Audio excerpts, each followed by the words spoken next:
ओम शांति। आज का क्लास है 5 नवंबर 1967। रिकॉर्ड चला है धीरज धर मनुआ धीरज धर। रूहानी बच्चों ने गीत सुना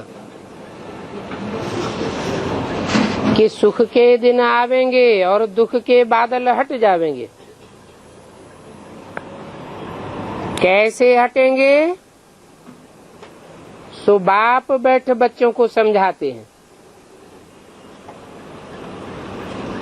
कहते हैं बच्चे, दुख के बादल हटाने हैं तो अशरीरी बनते जाओ।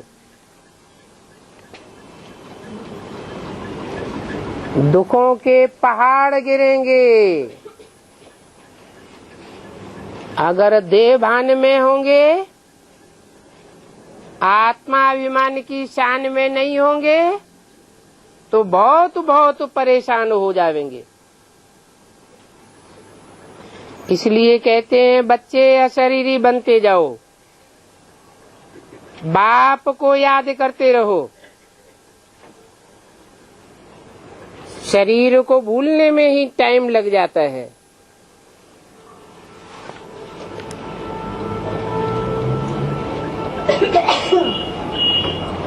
ये देह को भूलना कोई मासी का घर नहीं है। अपन को आत्मा समझते जाओ। हम रूहानी बाप के बच्चे अशरीरी हैं।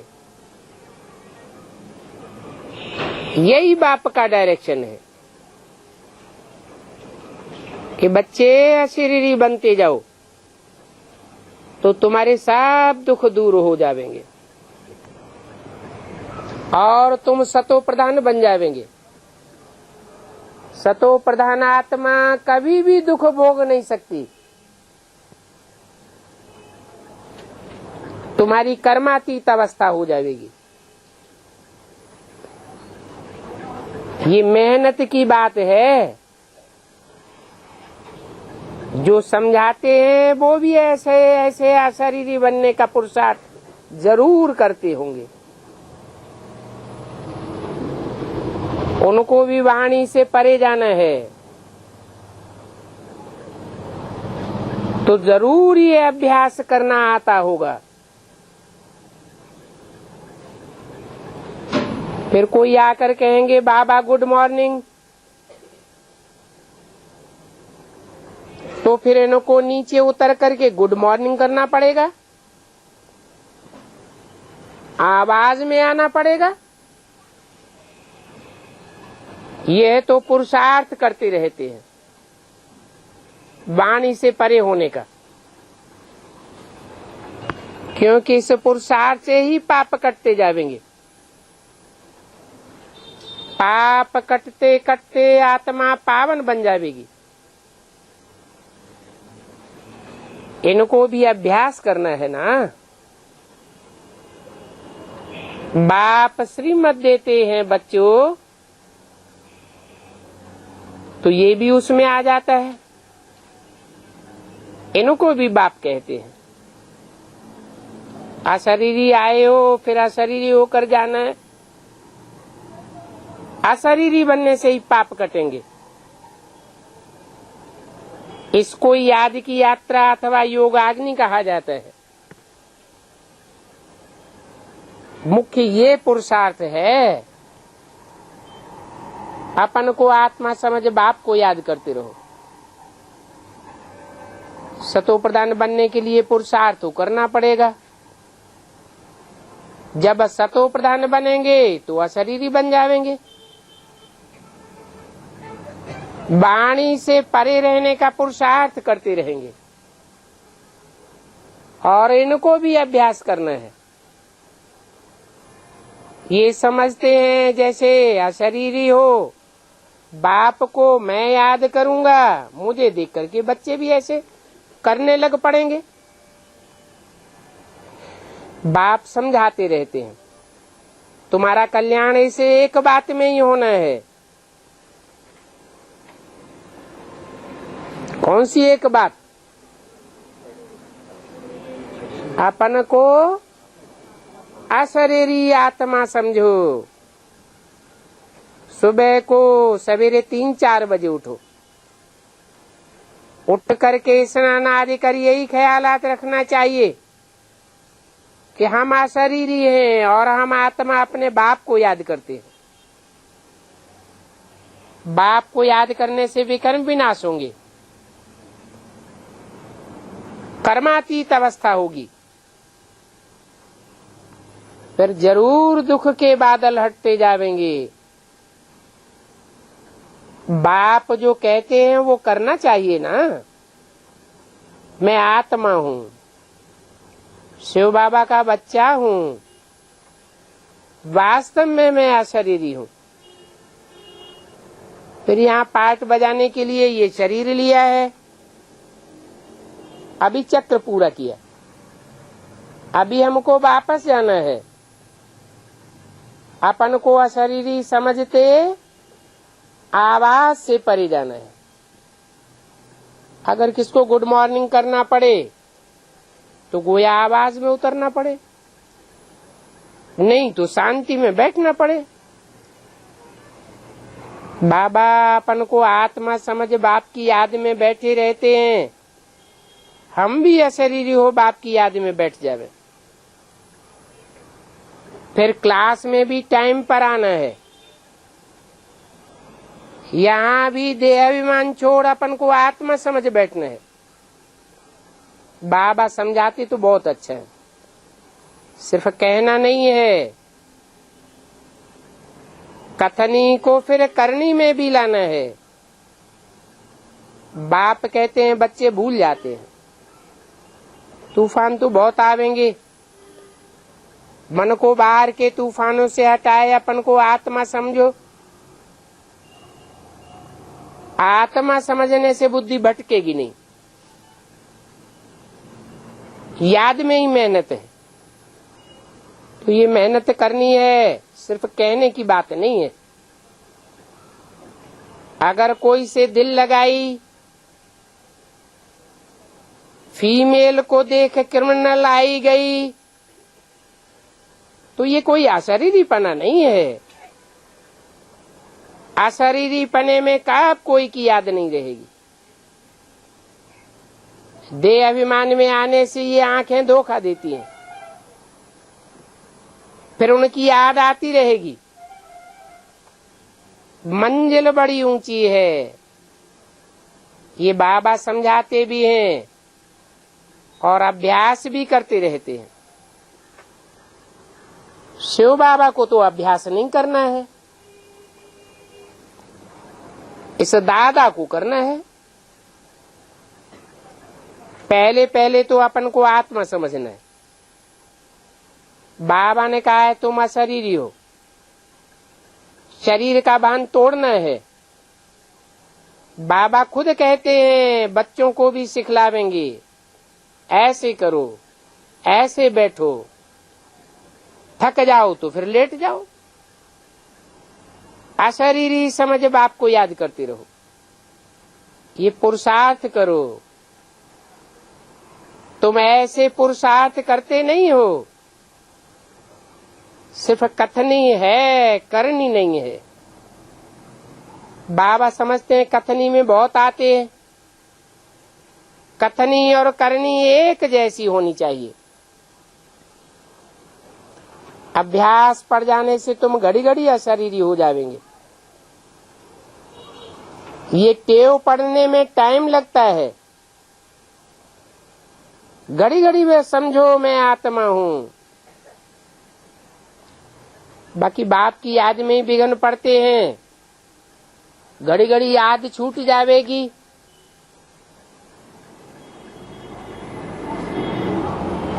5/11/1967 की वाणी का दूसरा पेज।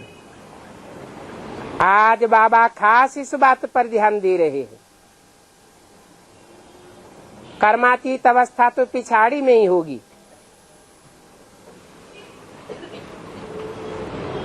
क्यों? हम अभी से इतना तीखा पुरुषार्थ करें अपन को पक्का पक्का आत्मा समझ करके बैठे, फिर भी कर्मातीत अवस्था पिछाड़ी में क्यों बनेगी?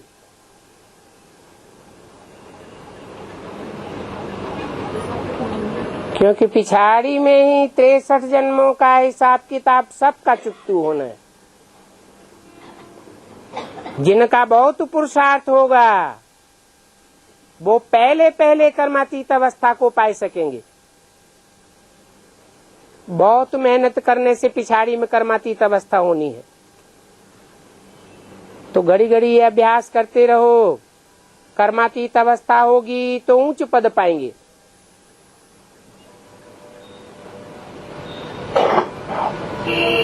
सिर्फ कहने से नहीं पावेंगे। इसे कोई आसन लगाने, हठ योग आदि करने की भी दरकार नहीं है।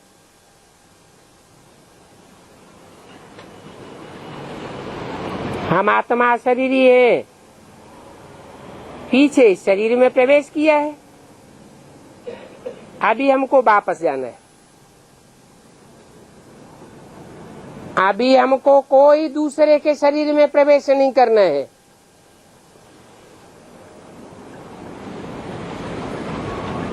पहले घर वापस जाना है, तो घर को याद करना पड़े।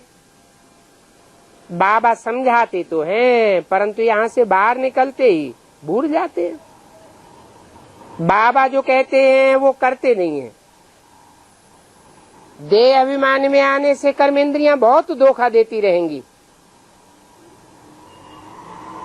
सेकंड में कुछ न कुछ विकर्म कर लेते हैं। जैसे सेकंड में जीवन मुक्ति, वैसे माया सेकंड में गटर में डाल देती है। इसलिए बाबा कहते हैं बहुत ऊंच मंजिल है। अपन को बाहर के ख्यालात से हटाए, बाप को याद करना है।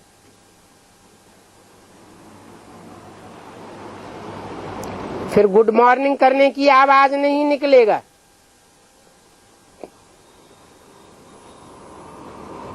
लाचारी हालत में आवाज में आए फिर चढ़ जाएंगे।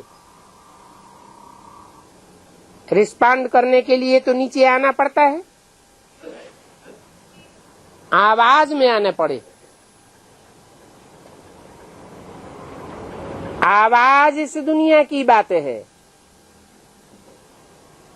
ऐसे अगर बच्चे अभ्यास करते रहेंगे तो जरूर कुछ न कुछ कल्याण होता जाएगा।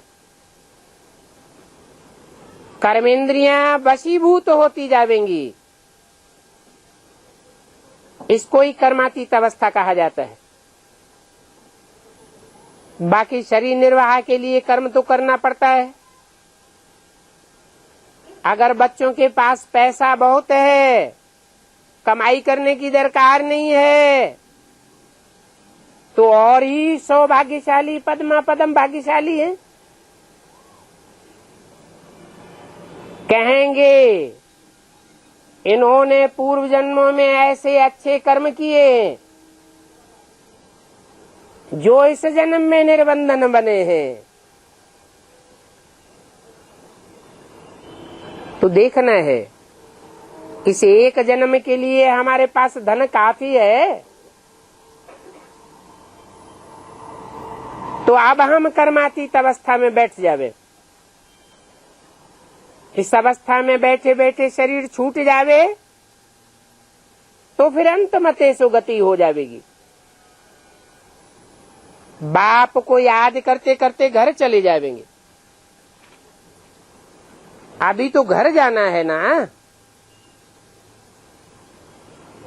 अभी शरीर नहीं लेना है, पहले घर जाना है। ऐसे ऐसे अभ्यास करते रहेंगे तो फायदा बहुत होगा और तुम्हारे दुख दूर हो जाएंगे। बाप आए ये धीरज देने के लिए, तुमको अशरीरीपना सिखलाने के लिए आए हैं। अपन को आत्मा समझ बाप को याद करने से कर्मेंद्रियों पर विजय पावेंगे और कोई उपाय नहीं है। बाकी सिर्फ कथन ही होगी, करेंगे कुछ भी नहीं, तो इतना प्योर नहीं बन सकेंगे। माला का दाना भी नहीं बन सकेंगे। तो पुरुषार्थ करके विजय माला में पिरोना है। बच्चों को दिल में लगता है बाबा तो ठीक कहते हैं, और जो कहते हैं वो करना चाहिए। बाकी कोई से आंख लगाना, बायोस्कोप देखना, ये सब व्यर्थ टाइम गवाना है। बाप कहते हैं अशरीरी बन मुझे याद करो। अगर बाप का फरमान नहीं मानते हैं तो गोया नास्तिक ठहरे।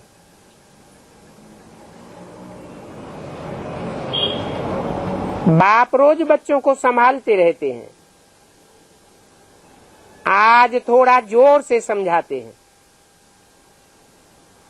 पुरुषार्थ बहुत करना है, ऊंच मंजिल समझ करके डरना नहीं है। पार निर्वाण जाना भी जरूरी है, क्योंकि इस समय सभी की वानप्रस्थ अवस्था है। कर्मातीत अवस्था में आगे पीछे जाना जरूर है। अगर पुरुषार्थ नहीं करेंगे तो पद बहुत कम हो जाएगा। बहुत बच्चे हैं जो जरा भी याद नहीं करते।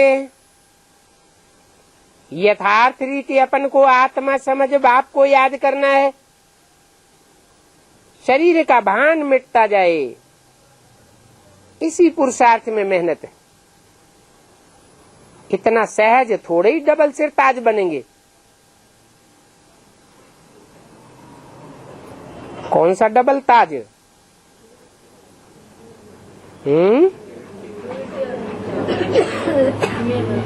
यहाँ है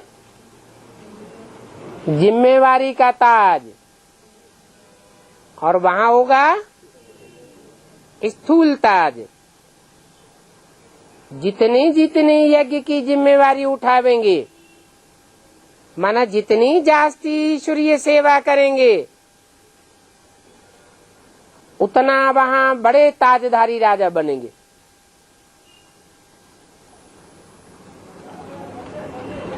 दूसरा ताज कौन सा है? पवित्रता का ताज। पवित्रता धारण करनी पड़े। जो यहाँ पवित्र बनेंगे उनको देवताओं का ताज दिखाया जाता है। सर के चारों ओर वो पवित्रता दिखाई गई है।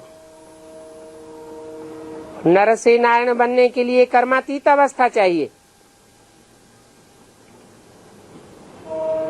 और कुछ भी याद न पड़े।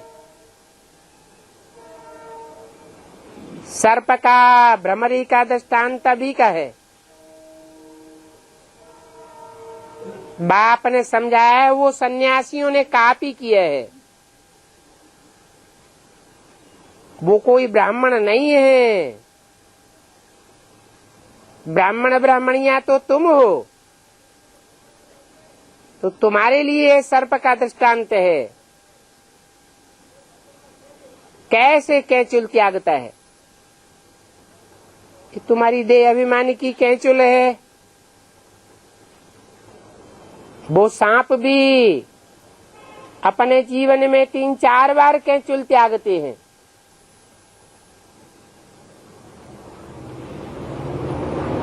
तुम्हारी जो बुद्धि रूपी आत्मा है, वो भी शूटिंग पीरियड में 3-4 आयाम करती है।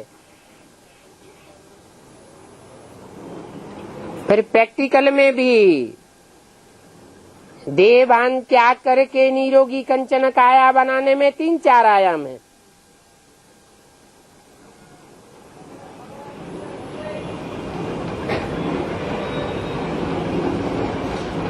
तो सन्यासियों को वास्तव में कॉपी नहीं करना चाहिए।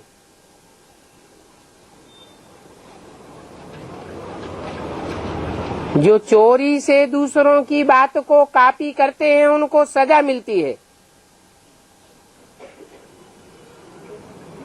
कछुए का मिसाल भी वो नहीं दे सकते। तुमको शरीर निर्वाह कर्म करके फिर याद किया अंतरा में, कछुए के मिसल अंतर्मुख होकर के बैठना है। सर्प मिसल तुम्हारी पुरानी खाल छूट जावेगी, अभी अशरीरी बनना है। हम आए थे पहले पहले तो आत्मा अशरीरी थी, फिर हमने 84 जन्म लिए, भांति भांति के शरीरों के संबंध में आए। चक्र तो याद आता है ना। अभी हम बाप को भी याद करते हैं, चक्कर को भी याद करते हैं। इसी को कहेंगे ज्ञान और योग। इसमें याद का चार्ट बढ़ाना चाहिए। अपनी डायरी रखनी है, कितना समय हम याद में बैठे। अपना कम चार्ट देख करके लज्जा आनी चाहिए। भक्ति भी हमेशा सवेरे सवेरे करते हैं, कहते भी हैं राम सिमर प्रभात मोरे मन। आत्मा को कहते हैं अब राम को सुमिरन करना है, अर्थात याद करना है।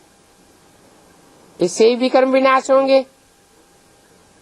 अभी बच्चे आते हैं बाबा के पास गुड मॉर्निंग करने, तो बाबा ना तो नहीं करेंगे, अच्छा भला आवे,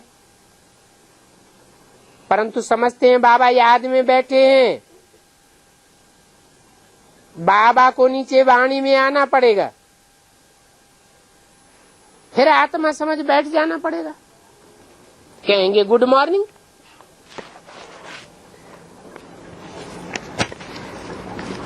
और क्या कहेंगे।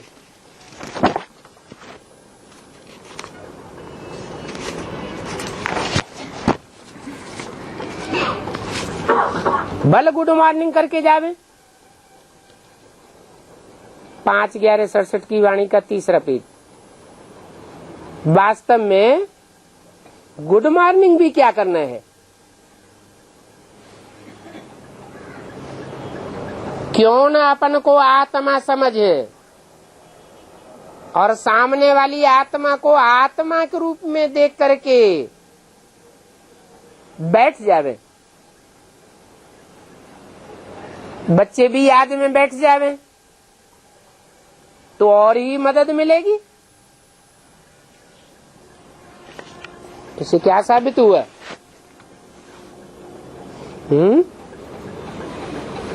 आपस में एक दूसरे से मिले तो ओम शांति, गुड मॉर्निंग करना चाहिए या नहीं करना चाहिए?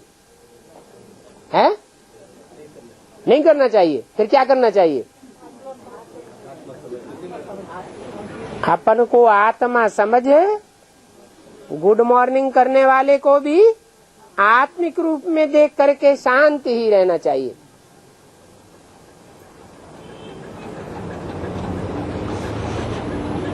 फिर ऐसे नहीं क्लास में नहीं आना है। कोई नाराज हो जाए बाबा गुड मॉर्निंग का रिस्पॉन्ड भी नहीं देते हैं। नहीं, क्लास में भी आना है। बाप भी बच्चों को श्रीमत देते हैं श्रेष्ठ बनने के लिए। तमो प्रधान से सतो प्रधान बनना है। सतो प्रधान प्योर आत्मा को और तमो प्रधान पतित आत्मा को कहा जाता है।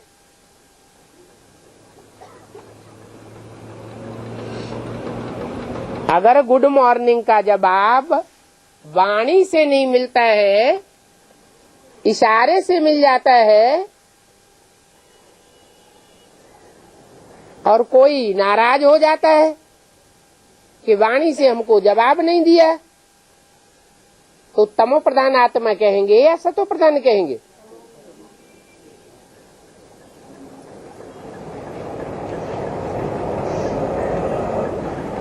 यहाँ मनुष्य को धन आदि बहुत होता है तो कितना अहंकार आता है। धन बहुत है तो समझते हैं हम स्वर्ग में बैठे हैं, परंतु हैं तो नरकवासी। यहाँ कोई भी अपन को स्वर्गवासी कह नहीं सकता। इस कलयुगी दुनिया में फिर स्वर्ग कहाँ से आया? मनुष्य समझते हैं कलयुग में अर्जुन 40,000 वर्ष पड़े हैं, बिल्कुल ही अज्ञान अंधियारे में है, कुंभकर्ण की नींद में सोए पड़े हैं। जब भंभोर को आग लगेगी तब जागेंगे, परंतु फिर टू लेट हो जाएंगे। क्यों? उस समय टू लेट क्यों हो जाएंगे? उसी समय वो भी पुरुषार्थ कर लेंगे, लास्ट में आके फास्ट नहीं चले जाएंगे। टू लेट क्यों हो जाएंगे? क्योंकि पढ़ाई तो पढ़ने का मौका ही नहीं मिला। बम्बोर को आग लगेगी तो भगदड़ मच जाएगी। पढ़ाई तो शांति में होती है, अभी पढ़ाई पढ़ने का मौका है, फिर पढ़ाई पढ़ने का मौका नहीं मिलेगा, बाप की पहचान भी नहीं कर सकेंगे, टू लेट हो जाएंगे। ये भी होना है। फिर क्या होगा?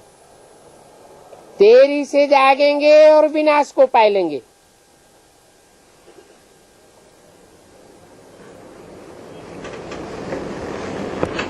ऊंच पद पाए नहीं सकते, क्योंकि ज्ञान तो बुद्धि में है नहीं। अभी यह तुमको ज्ञान रत्न मिलते हैं, जिससे तुम्हारा 21 जन्मों के लिए भंडारा भर जाता है। इन ज्ञान रत्नों को अलाउद्दीन का कारून का खजाना कहा जाता है। तुम जानते हो, अभी हम स्वर्ग की बादशाही ले रहे हैं, परंतु सिर्फ कहने मात्र से तो राजा ही नहीं मिल जाएगी।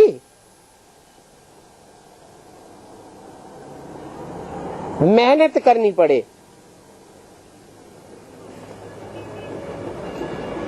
मेहनत करने के लिए भी टाइम चाहिए। अभी तो यहाँ एकांत का बहुत अच्छा स्थान है। ऐसा अभ्यास फिर बाहर में कर नहीं सकेंगे। 7 दिन की भट्ठी का अभ्यास यहाँ तुम बहुत अच्छा कर सकते हो। तो यहाँ तुम टाइम वेस्ट मत करो, टाइम की संभाल करना सीखो। बाकी क्रिमिनल आई रखना, बाइस्कोप आदि देखना, ये तो नीचे गिरने की निशानी है।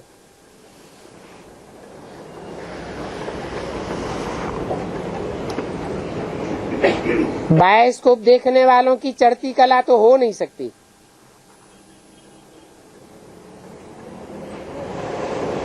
कहेंगे तुम मेहनत कहाँ करते हो? तो अभी अपन को आत्मा समझ बैठो। आत्मा है ही बाप का बच्चा। मुख्य बात है अपन को आत्मा समझ अशरीरी हो बैठ जाओ। मैं देह नहीं हूँ, आत्मा हूँ। पहले आत्मा को पक्का निश्चय करो। ऐसा नहीं करेंगे तो आंखें धोखा देती रहेंगी। बहिर्मुखता में आते जाएंगे अंतर्मुखता को पाए नहीं सकेंगे।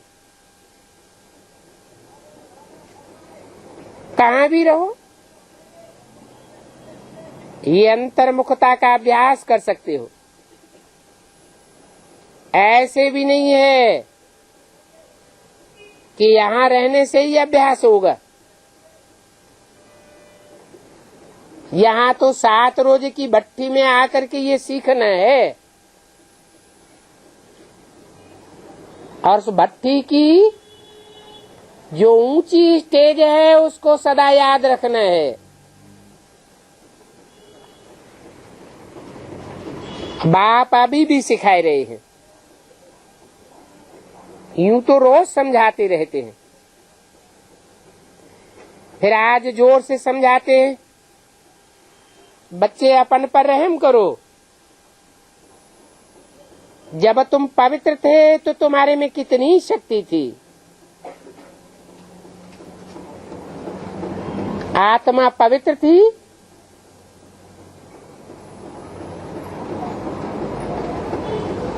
तो कोई के संग के रंग में नहीं आना चाहती थी। आत्मा अपवित्र बनी तो व्यभिचार दोष में आते रहते हैं, शक्ति क्षीण होती जाती है। पहले तुम्हारे में कितना सुख था, तुम ऐसे लक्ष्मी नारायण मुआफिक थे, अभी फिर बनना है। बाबा युक्तियां बतलाते रहते हैं तो वो युक्तियां करनी पड़े। अभी तुम अजामिल जैसे पापात्मा हो,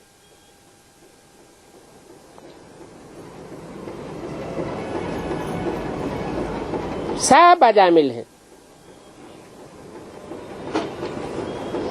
84 जन्म लिए हैं तो अजामिल ठहरे। ये बहुत जन्मों के भी अंत का जन्म है।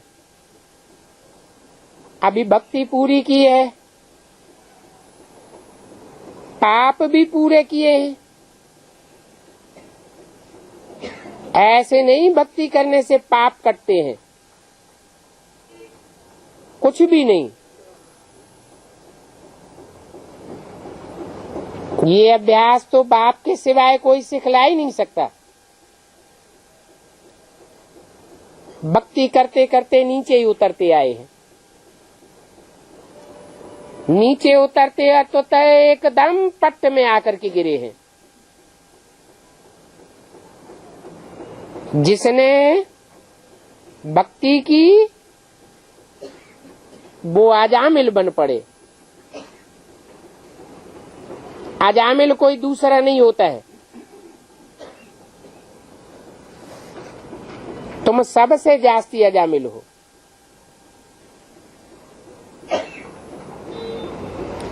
और बंदर भी सबसे बड़े तुम हो। सेना भी देखो तुम्हारी लिए, तो बाप समझाते हैं बच्चे अभी गफलत मत करो, मुफ्त में अपना समय बर्बाद करेंगे तो बाबा वार्निंग देते हैं अभी क्रिमिनल आई नहीं रखनी है। ये आंखें बहुत धोखेबाज हैं। तब तो सूरदास का मिसाल देते हैं, ऐसा कोई ने किया नहीं है। ये तो एक कथा बनाई दी है।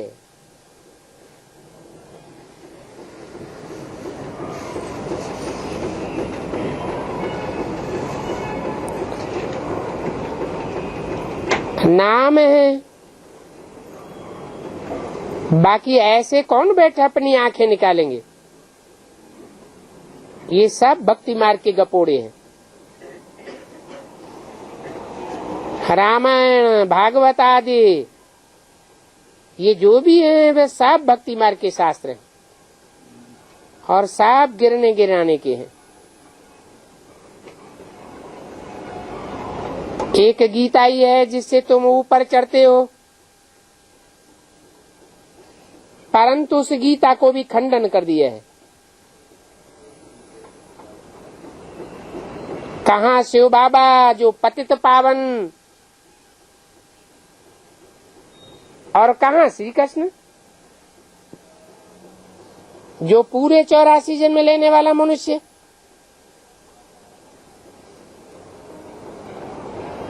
कितनी बड़ी भूल है। 84 जन्म वाला ही पतित अजामिल कहेंगे।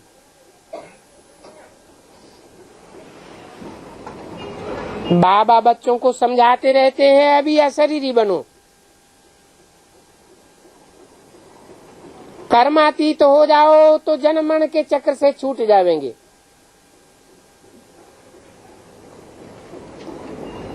यहाँ तो सब आए करके नहीं बैठेंगे।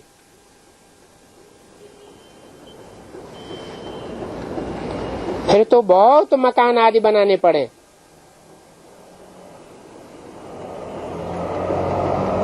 तुम बच्चे आकर के रहते हो इसलिए ये हाल आदि बनाने पड़ते हैं।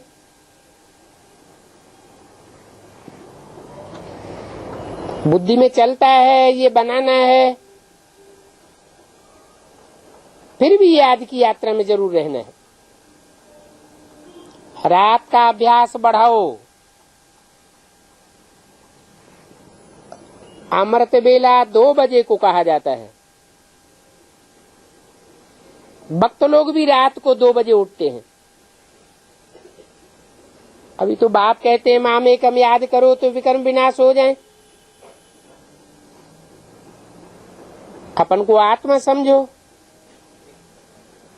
इतना ऊंच पद पाने के लिए मेहनत करो। पहले पहले ये अभ्यास करो, हम आत्मा शरीर हैं। अपन को आत्मा निश्चय करेंगे तो बाप आपे ही याद आवेगा। याद की यात्रा से ही बेड़ा पार होना है। तुम उस तरफ चले जाएंगे। पहले निर्वाण धाम में जाए करके फिर यहाँ आए करके राज्य करेंगे।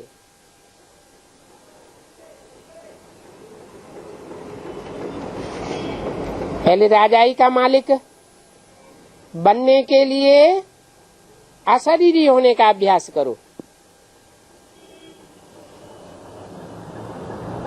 बाबा आज बच्चों को बहुत सावधानी दे रहे हैं, परंतु बच्चे मेहनत करते नहीं हैं, इसलिए बच्चों पर बहुत तरस पड़ता है।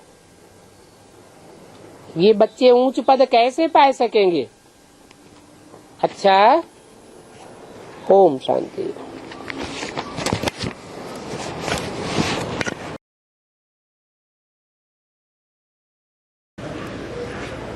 नंबरवार सूर्यवंशी चंद्रवंशी बनना है।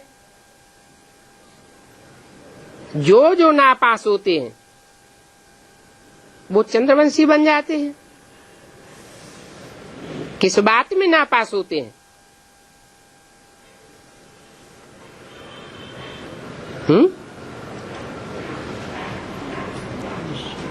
किस बात में नापास होते हैं जो नीचे गिर जाते हैं? योग में नापास होते हैं। ज्ञान तो बहुत सहज समझाया जाता है कि कैसे तुम 84 का चक्कर लगाते हो।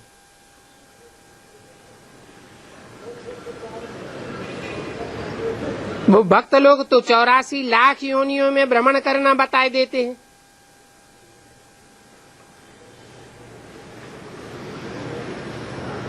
है 84 का चक्कर, ऐसे नहीं कि 84 लाख योनियां नहीं है। 84 लाख योनियां तो हैं, लेकिन मनुष्य सिर्फ 84 जन्म लेता है और मनुष्य योनि में ही लेता है। तो देखो कितना दूर चले गए हैं। कहते हैं भक्ति मार्ग के अभी कलयुग 40,000 वर्ष तक और चलना है।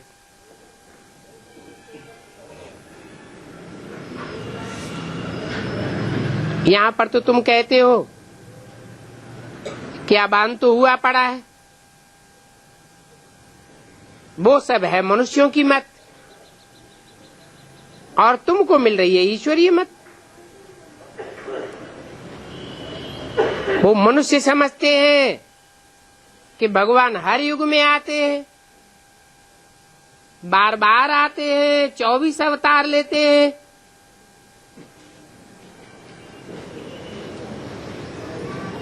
परंतु ईश्वर तो आते ही एक बार हैं,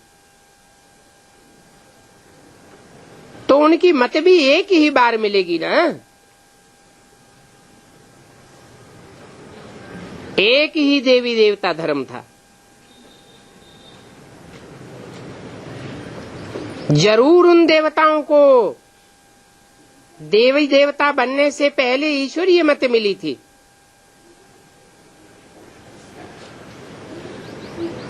वो तो संगम युग हुआ, बाप ही आकर के दुनिया बदलाते हैं।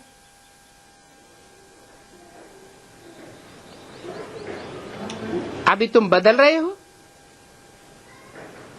तुम कहेंगे कि हम कल्प कल्प बदलते आए हैं, और कल्प कल्प बदलते ही रहेंगे। तो ये चैतन्य बैटरी है, वो होती है जड़ बैटरी। बच्चों को तो पता पड़ गया है कि हर 5-4 वर्ष बाद बाप आते हैं,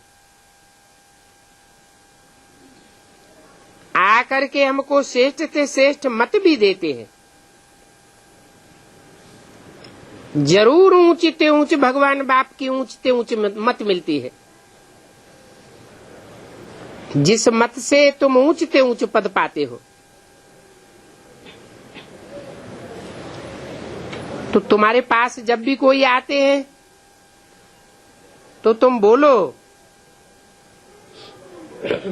कि तुम अपन को ईश्वरीय संतान कहते हो ना। ईश्वर है ही एक शिव बाबा।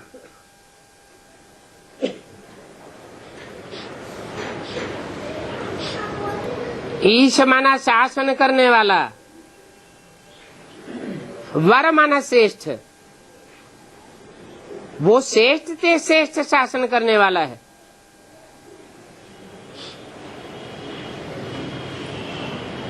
भ्रष्ट शासन कैसा होता है और श्रेष्ठ शासन कैसा होता है? नाम रख दिया है दुशासन।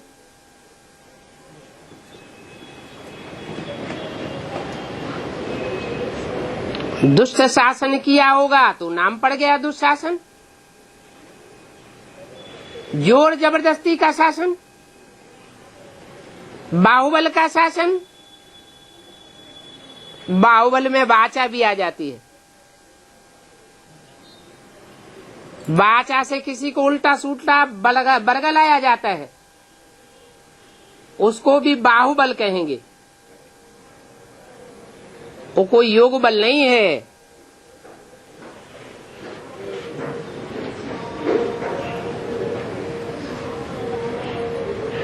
बाहुबल वाले कैसा शासन करेंगे? दुष्ट शासन करते हैं। योग बल वाले श्रेष्ठ शासन करते हैं। इसलिए देवताओं का जो शासन है वो अनुशासन से भरा हुआ है। वहां वास्तव में देवताओं को कोई किसी के ऊपर शासन करने की दरकार नहीं। यथा लक्ष्मी नारायण राजा तथा सब प्रजा, जैसे परिवार के भांति होकर रहते हैं। नहीं तो आज के राजाएं तो प्रजा के साथ कितनी पार्शलिटी करते हैं। प्रजा का अर्थ ही होता है बच्चे।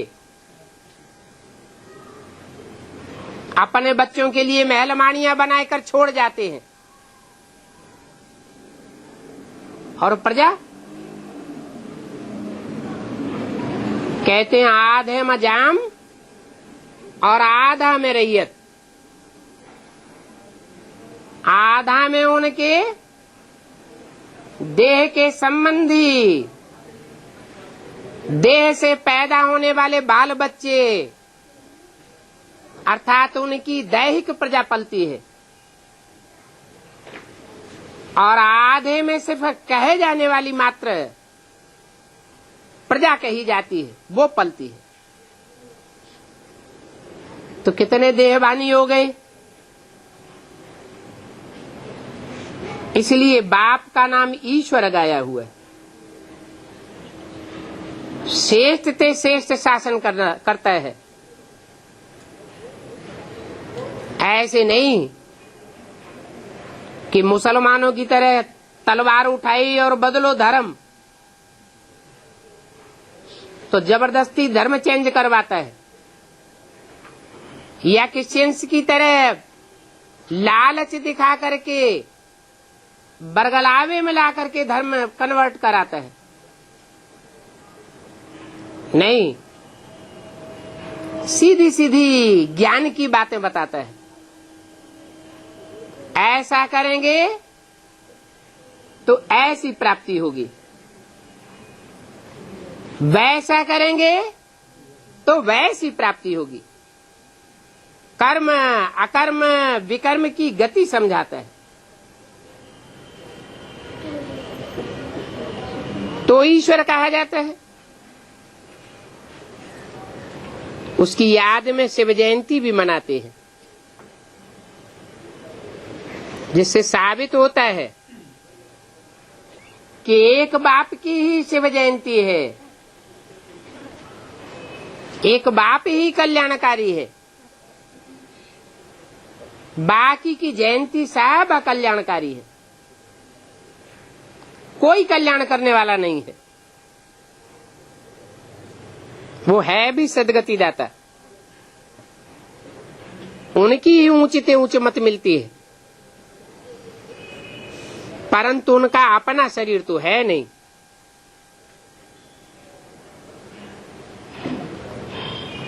तो जब अपना शरीर नहीं है तो कोई के मत द्वारा, तो कोई के शरीर के द्वारा तो मत देते होंगे। तुम भी आत्मा हो तो इस शरीर द्वारा ही बातचीत करते हो। शरीर बिना तो आत्मा कुछ भी नहीं कर सकती। तो निराकार बाप भी इस दुनिया में फिर कैसे आवे। गायन भी है कि रथ पर आते हैं।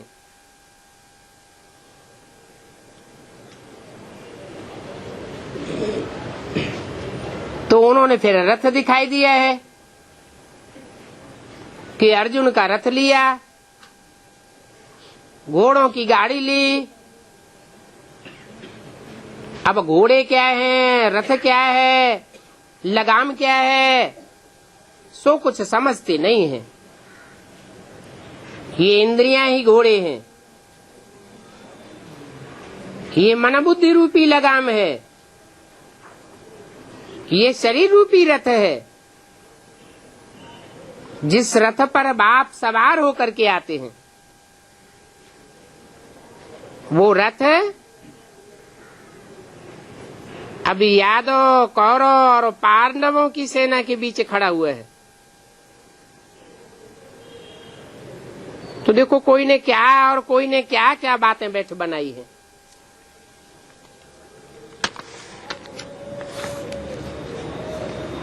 तुंडे तुंडे मतिर भिन्ना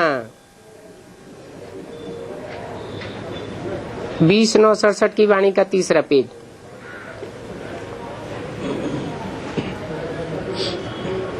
त्रिमूर्ति भी सूक्ष्म वतन में बैठ दिखाया है।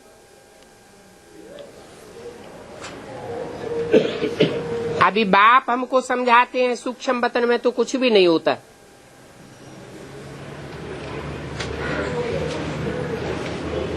फिर ये भक्ति मार्ग में सूक्ष्म वतन की त्रिमूर्ति क्यों बैठ दिखाई है? कहाँ की यादगार है? अभी इस संगम युग की हमारी सूक्ष्म स्टेज की यादगार है। हमारी मन बुद्धि की जो सूक्ष्म स्टेज बनती है, जिस स्टेज में हम अपनी देह को भूल जाते हैं, वो ही सूक्ष्म शरीरधारियों की स्टेज है, जहाँ हमारी आत्मा मनन चिंतन मंथन में रहती है, नई दुनिया का मंथन करती है, सर्विस की नई नई प्लानिंग का मंथन करती है, ज्ञान के नए नए पॉइंट्स का मंथन करती है। बाकी तो सूक्ष्म वतन की ये सब साक्षात्कार की बातें हैं। साक्षात्कार भी ऐसे है जैसे स्वप्न मात्र। अच्छा स्वप्न देखा तो बहुत खुश हो जाएंगे, ऐसे ही कोई को साक्षात्कार हुआ तो बड़े प्रसन्न हो जाते हैं। है तो अल्पकाल के लिए। मीरा को साक्षात्कार हुआ, डांस करने लग पड़ी। कोई स्वर्ग में चली गई क्या? इसी दुनिया में जन्म मरण के चक्र में आना पड़ता है। तो ये सब साक्षात्कार की बातें हैं। बाकी रचना तो सारी यहाँ की है, जहाँ रचयिता भी साकार होता है और रचना भी साकार होती है। तो रचयिता बाप को भी यहाँ आना पड़े, साकार दुनिया में आना पड़े, साकार रथ में आना पड़े, पतित दुनिया में आना पड़े, पतित तन में आना पड़े। क्योंकि पतित दुनिया में आकर ही पावन बनाना है।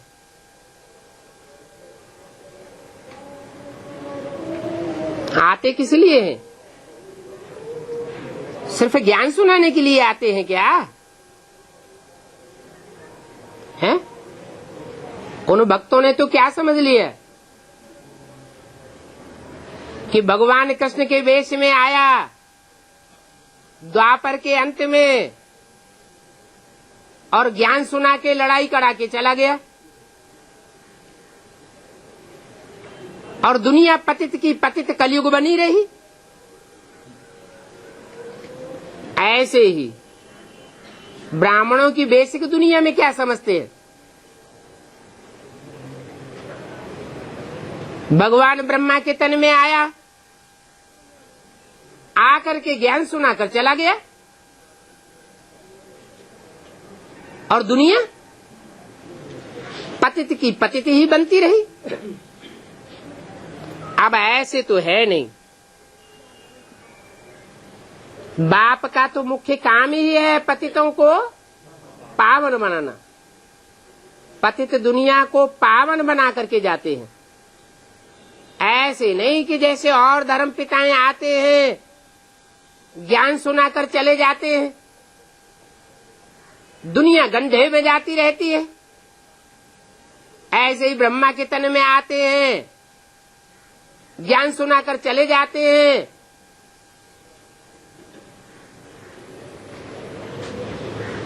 और ब्राह्मणों की दुनिया और ही नीचे गिरती जाती है।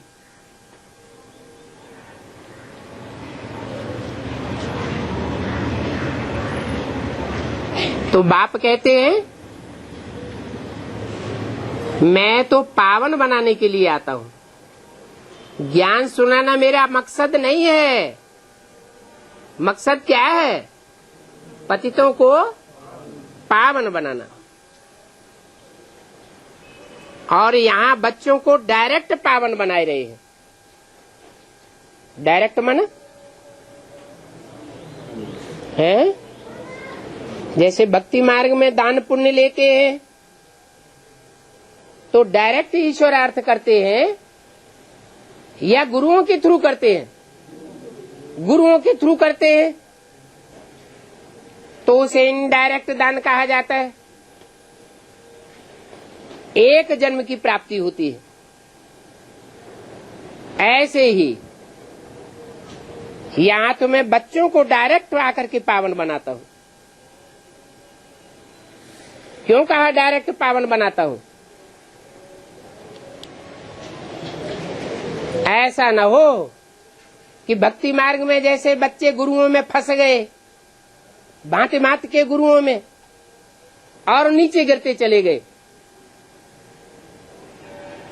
जो भी गुरु आया से वो हम कह के बैठा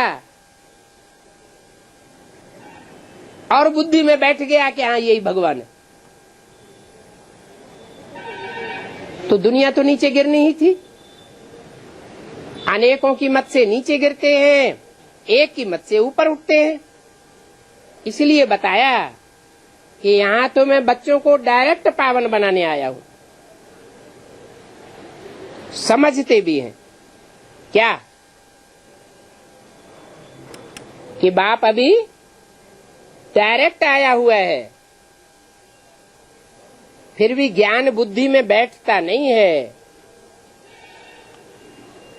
और जिनकी बुद्धि में खुद ही नहीं बैठता है वो फिर दूसरों को भी नहीं समझा सकते।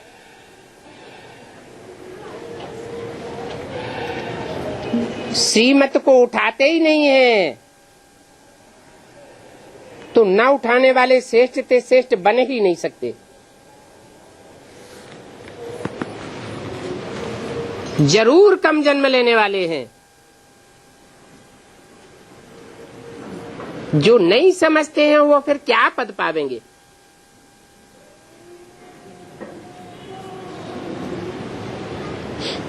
फिर यहाँ का हो या प्रजा का हो,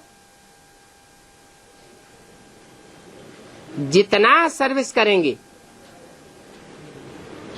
उतना उच्च पद पावेंगे। डिस सर्विस करेंगे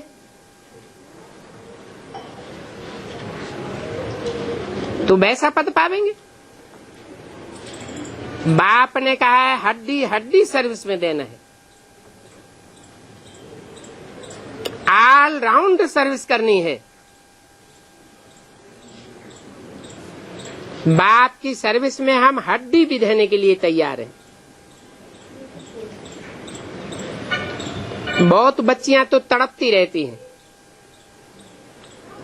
कि हम सर्विस कैसे करें। बाबा हमको इस बंधन से छुड़ाओ तो हम ईश्वरीय सेवा में लग जावें, उससे बहुतों का कल्याण होगा।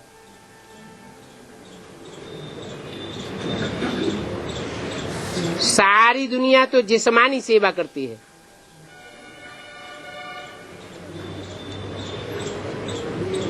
क्या सारी दुनिया जिस्मानी सेवा करती है और बाप रूहानी सेवा करते हैं। तुम बच्चे भी रूहानी सेवा करते हो, ईश्वर की सेवा में मददगार हो। इसकी निशानी क्या है?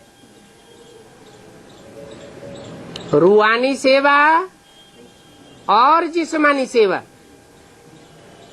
इसकी पहचान क्या होगी?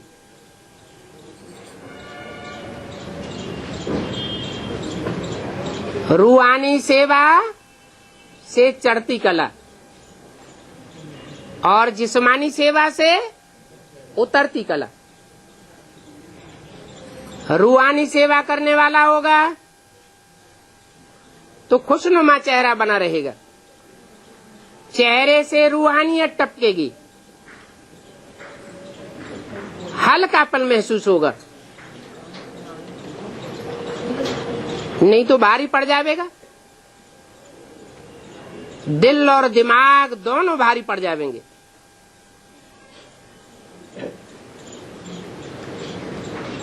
उससे तो सीढ़ी नीचे उतरते आते हैं। अभी इस रूहानी सेवा से चढ़ती कला होती है। हर एक समझते हैं ये फलाना या फलानी हमसे जास्ती सर्विस करती है।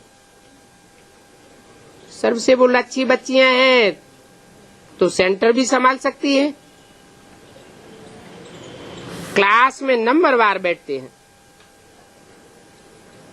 यहाँ तो बाबा नंबरवार नहीं बिठाते हैं।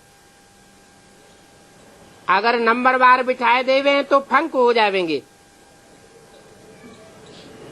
समझ तो सकते हैं ना। ईश्वरीय सेवा नहीं कर सकते हैं तो जरूर पद कम हो जाएगा।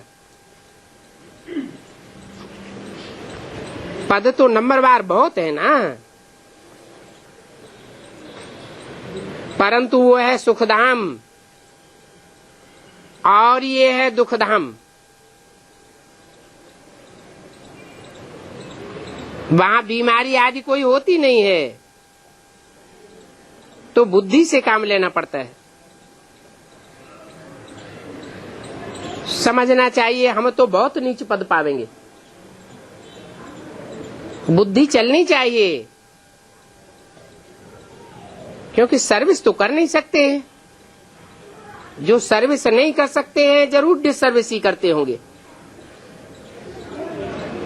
ईश्वरीय सेवा से ही ऊंच पद मिलेगा, तो अपनी जांच करनी चाहिए। मैं रूहानी सेवाधारी हूं या जिस्मानी सेवाधारी हूं। हर एक अपनी अवस्था को जानते हैं। मम्मा बाबा भी सर्विस करते आए, अच्छे अच्छे बच्चे भी हैं।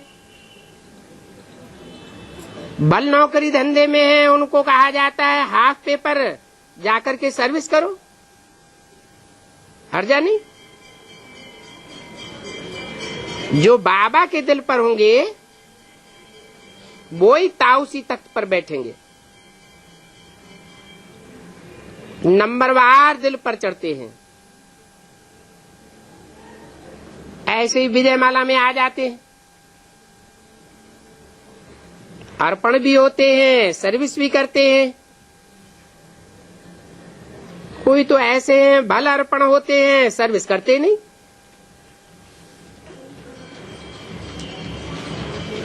तो राज परिवार में उनका पद भी बहुत कम हो जाएगा।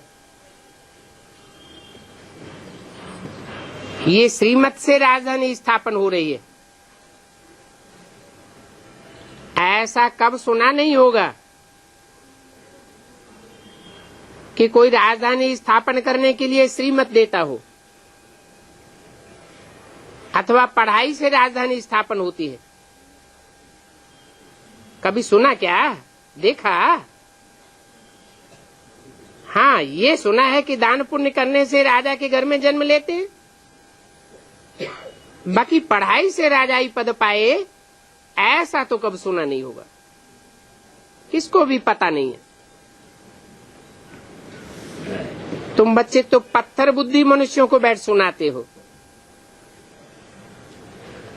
तमो प्रधान पत्थर बुद्धि ही तुम्हारे पास आवेंगे। बाप समझाते हैं तुमने 84 जन्म पूरे लिए, तुम्ही को अब ऊपर जाना है, बाकी तो नीचे ही लटकते रहेंगे।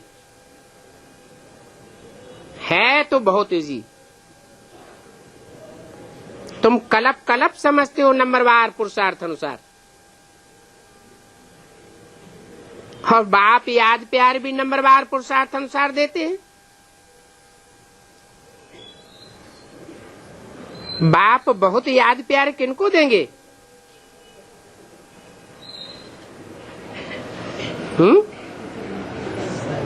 जो बहुत सर्विस में रहते हैं, बहुत सर्विसेबल हैं, उनको बहुत याद प्यार देते हैं। दिल पर भी वही चढ़ते हैं। जो सर्विस नहीं करते हैं वो दिल पर कैसे चढ़ेंगे? सर्विस नहीं करते हैं तो डिसर्विस ही करते होंगे। अपने से पूछना है, हम बाप के दिल पर चढ़ा हुआ हूं, मैं माला का दाना बन सकता हूं। अनपढ़े जरूर पढ़े हुए आगे भरी ढोवेंगे। बाप तो समझाते रहते हैं कि बच्चे पुरुषार्थ करें, परंतु ड्रामा में पार्ट नहीं है तो फिर कितना भी माथा मारो, चढ़ते ही नहीं है। कोई न कोई ग्रहाचारी लग जाती है, ग्रहाचारी लग जाती है। कितने ग्रह हैं? 9 ग्रह। जैसे 9 ऋषियों के नाम पर 9 ब्राह्मणों के गोत्र हैं,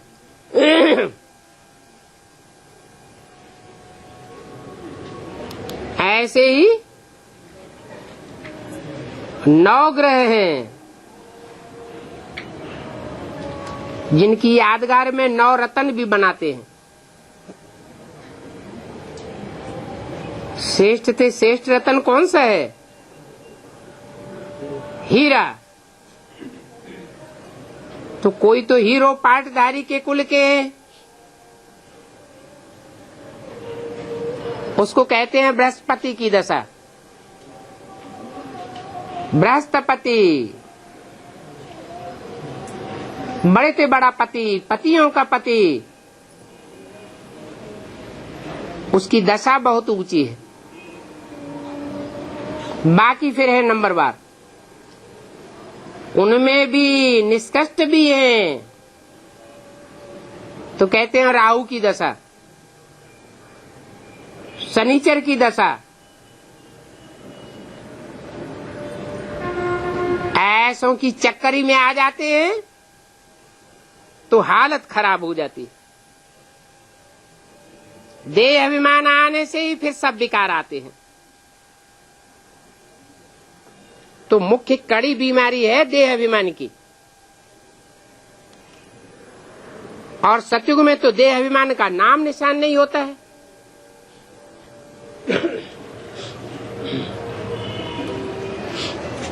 होता है? सतयुग में तो नाम भी नहीं होता है। वहां तुम्हारी प्रारब्ध होती है।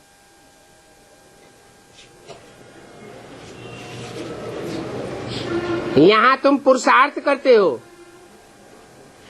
वहां प्रारब्ध पाते हो। अच्छा, ओम शांति।